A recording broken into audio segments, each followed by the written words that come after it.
Hi, this is Dr. M. Vijay Kumar, Assistant Professor of Commerce, MVS Government Degree and PG College Autonomous, Mehboob Nagar District, Telangana State.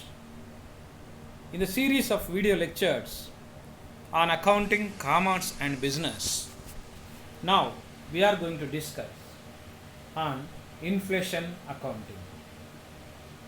It's a branch of accounting deals with the changes in the price levels in general economy.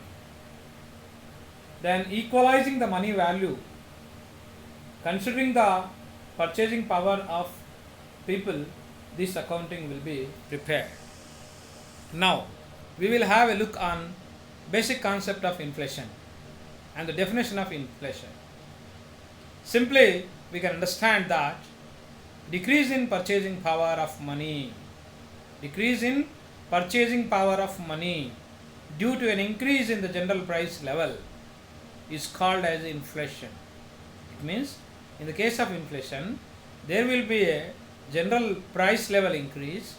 Due to that the purchasing power of money will be decreased. That situation is known as inflation. A process of steadily rising prices resulting in diminishing purchasing power of a given nominal sum of money. If you take a nominal sum of money, in the process of inflation, due to the price rise, there will be a diminishing purchasing power. It means similar to the previous definition, ultimately the money value, the money purchasing power will fall due to the increase in the price level, steadily increase in the price level. Then it is called as inflation. This definition given by Penguin Dictionary of Economics. If you move further, rise in prices brought about by the expansion of the supply of black money. Rise in prices brought about by the expansion of the supply of bank money, credit, etc. This is due to the increase in the circulation of money. Circulation of money in an economy, it replies or it implies on the purchasing power of the money.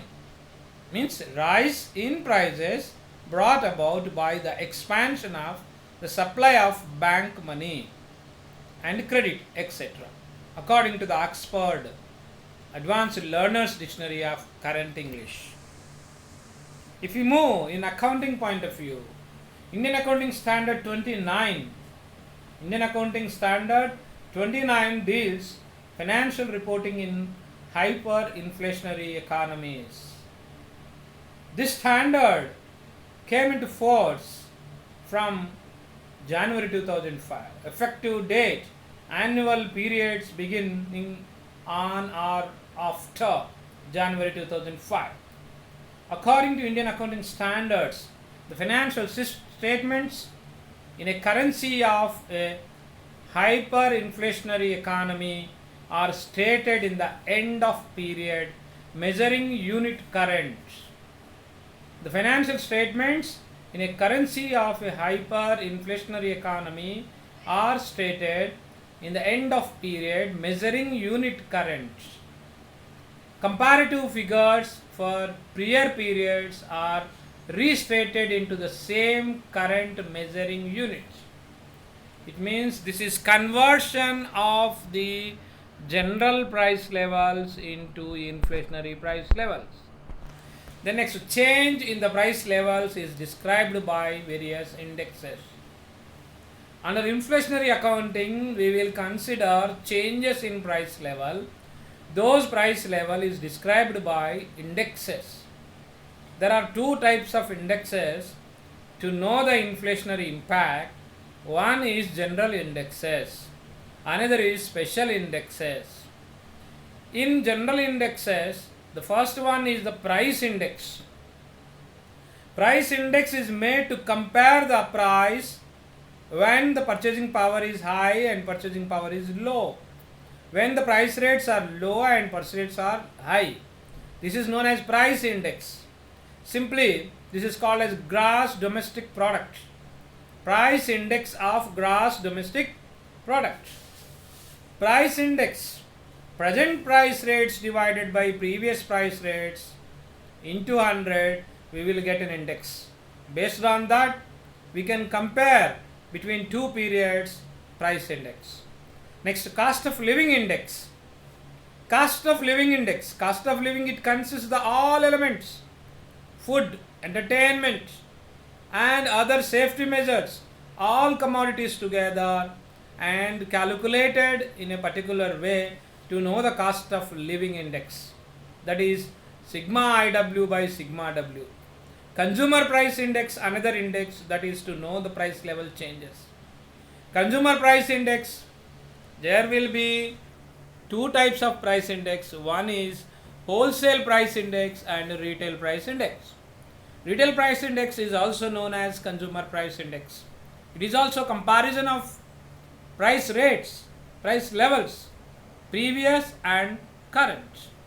Wholesale price is also previous and current.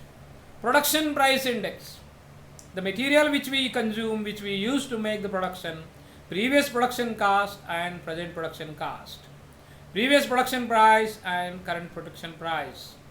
That index reflects the changes in the price levels. If you move to the special indexes, there are three indexes. One is industry index, commodity group index, commodity indexes. Industry indexes, commodity group indexes, commodity indexes, these are the special indexes applicable to in those areas where the price levels are changing. We cannot assume price level will be changed in the entire economy. Price levels may vary from industry to industry, commodity to commodity, and commodity group to commodity group. For that we will consider the indexes. Next, we will move to the methods which we apply for inflation accounting methods. Inflation accounting is an application part applying the inflation, considering the inflation impact on regular accounting process. That is inflation accounting methods. There are three types of inflation accounting methods. One is current purchase power, CPP, current purchasing power method. Another is current cost accounting method, that is CCA, CPP, CCA. And another method, the Finnish AHI method, These are the three methods which we use for doing inflation accounting or for adjusting the general accounting into the price level changes. One is CPP, current purchasing power. Another is current cost accounting. Next, the first one, current purchasing power. The method current purchasing power, it is retains historic cost accounting conventions. Whatever the conventions we are applying historically, those conventions are retained under this current purchasing power method in inflation accounting. In US, general purchasing power, it will be treated as general purchasing power, GPP, expresses accounts in terms of purchasing units. The purchase power of money at the end of accounting period as the base. End of the accounting period as base. Maintains the general purchasing power of the invested capital also. The original purchasing costs are corrected by correction coefficients, applying some general index, for example retail price index. The original purchasing costs are corrected by correction of coefficients, applying some general index, for example retail price index. The monetary items to be considered. Monetary items means financial assets and liabilities remain unchanged. Monetary items, financial assets and liabilities remain unchanged. That much will be considered. inventories treatment. Under current purchasing power, FIFO purchase cost is corrected by a suitable correction coefficient to corresponding the purchasing power of the end of the accounting period. The next, treatment of fixed assets under current purchasing power. The purchase cost is corrected to corresponding to the purchasing power of end of the accounting period. The balance value of fixed asset is the same percentage of the corrected purchase cost as the book value is of the original purchase cost. Next, current purchasing power equity is defined as assets minus liability. The treatment of equity under current purchasing power, equity is equal to assets minus liabilities.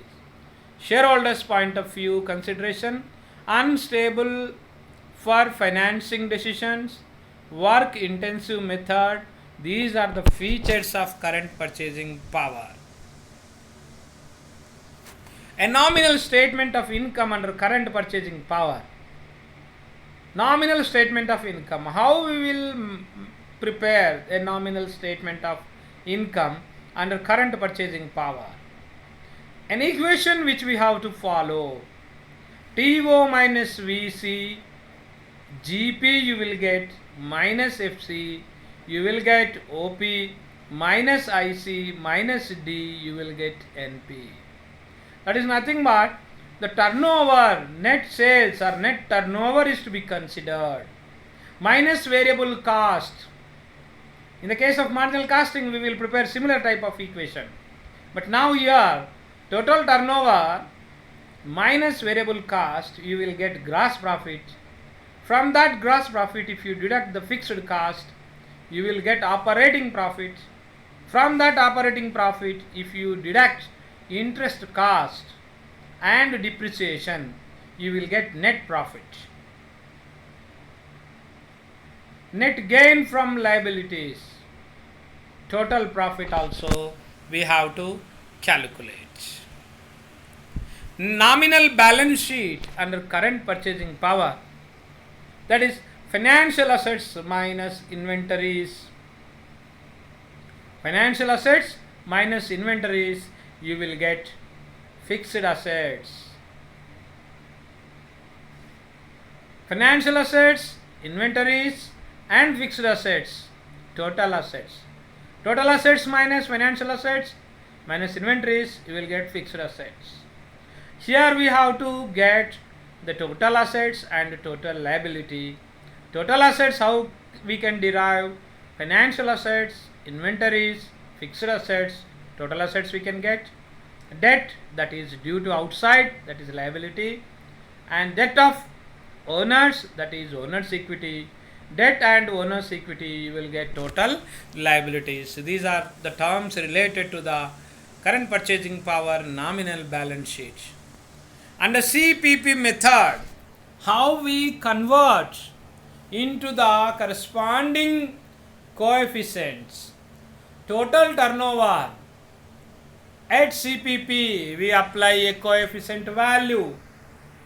Total turnover minus at CPP variable cost, at CPP you will get gross profit at CPP minus fixed cost at CPP, you will get operating cost at CPP minus interest cost at CPP minus depreciation at CPP, you will get net profit at CPP plus or minus net gain, you will get total profit. In the slide it is clearly mentioned that how to convert those into the with a corresponding value, corresponding coefficients.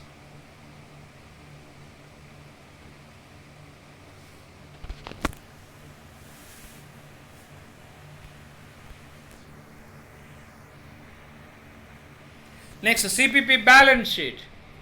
Same nominal balance sheet we discussed. Similarly, current purchasing price balance sheet also we have to think. 1. In the nominal balance sheet, financial assets, inventory, fixed assets, total assets you will get, debt outside, debt of owners, that is equity, owner's equity, that is the balance sheet. But for converting into the current purchasing prices, you have to apply the coefficient to multiply with the financial assets. Financial assets at CPP, inventory at CPP, fixed asset at CPP, you will get total assets. And outside debt at CPP and owner's equity at CPP, you will get total liabilities. Similar conversions and formulas are also shown in the slide for understanding purpose. Next, we will move to current cost accounting.